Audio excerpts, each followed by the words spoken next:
আমি রাষ্ট্রপতি হিসাবে কি বক্তব্য দেব জানি না।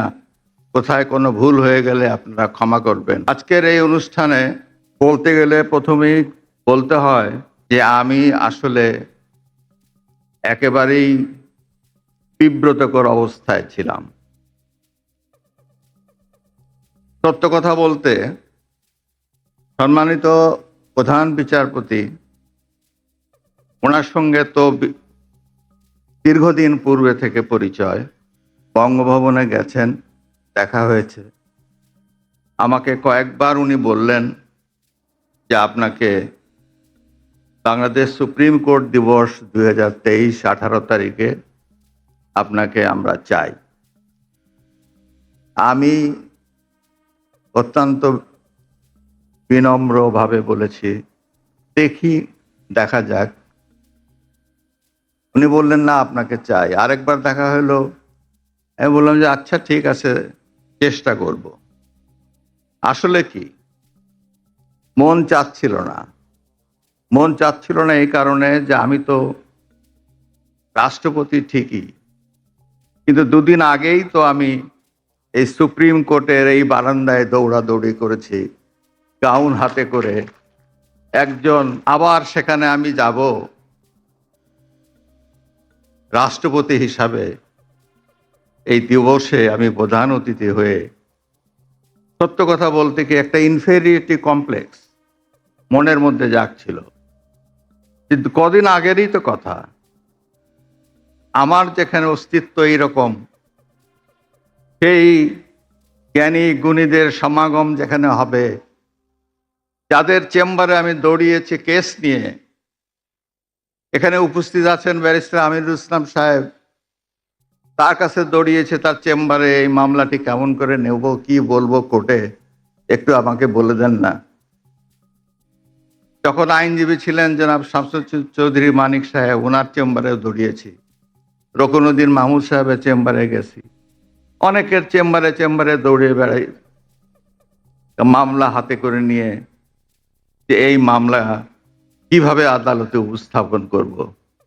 27 বছর তো আইনজীবীদের বক্তব্য শুনেছি, আর এখন আমি নিজেই সুপ্রিম হাইকোর্টের বিভাগের আইনজীবী হিসাবে আমাকেই কোর্টে যায় ইয়োর অনার মে লর্ড বলে চাইতে হবে। এই চাওয়াটা শিখতে হবে। এই শিখলাম কদিন, আর সেখানেই যাব আমি প্রধান অতিথি হিসাবে অ্যাজ প্রেসিডেন্ট। সত্য কথা বলতে আমি তখন আপনাদের কাছে স্বীকার করি আমি ইনফেরিয়রিটি কমপ্লেক্সে ভুগতেছিলাম, কিন্তু তা হলো না। শেষ পর্যন্ত আমাকে এখানে আসতেই হলো, ঘটনাক্রমে আমাকে ইয়েস বলতেই হলো, হ্যাঁ আমি যাব। কেননা ইতিমধ্যে নির্বাচনের তফসিল ঘোষণা হয়ে গেল। নির্বাচনের তফসিল ঘোষণা হওয়ার পরে মাননীয় প্রধানমন্ত্রীর তার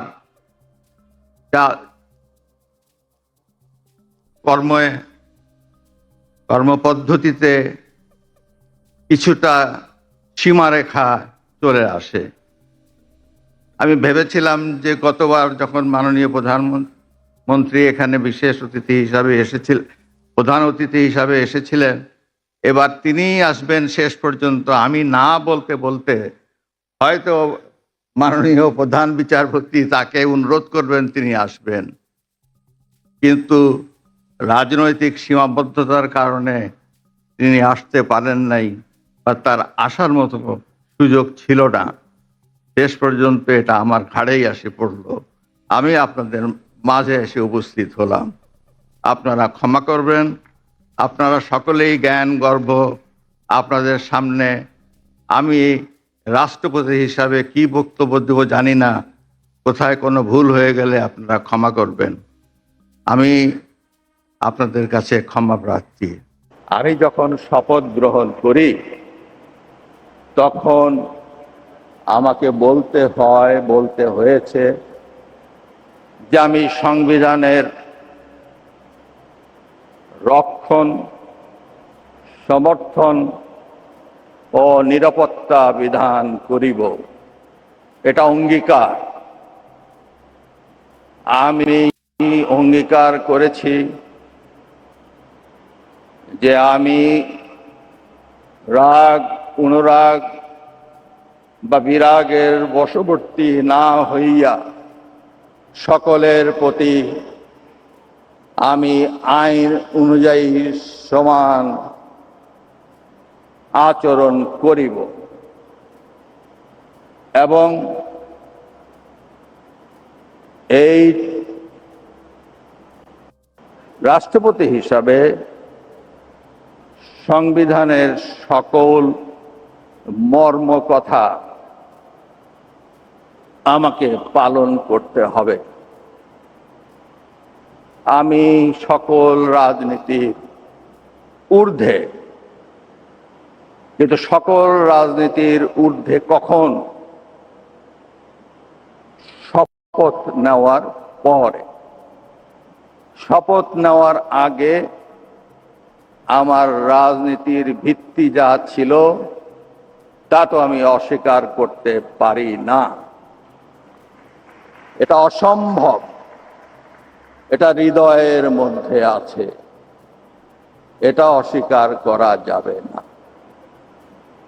কেন সেটাই আমাকে রাষ্ট্রপতির চেয়ারে আসনে বসিয়েছে, সেই ভিত্তিই আমাকে আসনে বসিয়েছে। আজ যে এখানে এত মানুষ, আজ যে এখানে পাবনার এত মানুষ, তাদের যে প্রতিনিধি পাবনা এখানে আছে 5 জন বা 6 জন, সারা বাংলাদেশে আছে যতটি প্রতিনিধি 350 জন, সেই প্রতিনিধিরাই আমাকে নির্বাচিত করেছে, তাদের দ্বারাই আমি নির্বাচিত হয়েছি। তাহলে আমার অবস্থানটা কোথায়? নির্বাচিত প্রতিনিধিরাই তো আমাকে নির্বাচিত করেছে। অনেকেই বলেন, যারা সমালোচনা করেন, সমালোচনার জন্যই সমালোচনা করেন। আওয়ামী লীগের পার্লামেন্টারি রাষ্ট্রপতির বিদায়ের আগে আগে 60 থেকে 90 দিনের মধ্যে রাষ্ট্রপতি নির্বাচন করার কথা। অ্যাকর্ডিংলি ঠিক সময় মতো আমাদের প্রধানমন্ত্রী বঙ্গবন্ধু কন্যা জননেত্রী শেখ হাসিনা বিশেষ পার্লামেন্টের অধিবেশন ডেকে আওয়ামী লীগের পার্লামেন্টারি পার্টির মিটিং ডাকলেন। সেখানে মিটিং ডেকে তিনি এজেন্ডা হিসাবে রাষ্ট্রপতি নির্বাচনের এজেন্ডা নিলেন। সেই এজেন্ডাতে তিনি বললেন যে আমাদের রাষ্ট্রপতি 23 তারিখে বিদায় নেবেন, তাই রাষ্ট্রপতি নির্বাচন করতে হবে। পার্লামেন্টারি পার্টিতে উনি বললেন, আপনারা নিজেরা রাষ্ট্রপতি কে হবে আপনারা প্রস্তাব করেন। নিজেরা সকলেই আলাপ করতে লাগলো নিজেদের মধ্যে। পাবনার সকল সদস্য, সংসদ সদস্য ভাই বোনেরা উপস্থিত ছিলেন, নিজেরা আলোচনা করছেন। পত্র পত্রিকায় অনেক খবর হয়, অনেকের নাম আসে।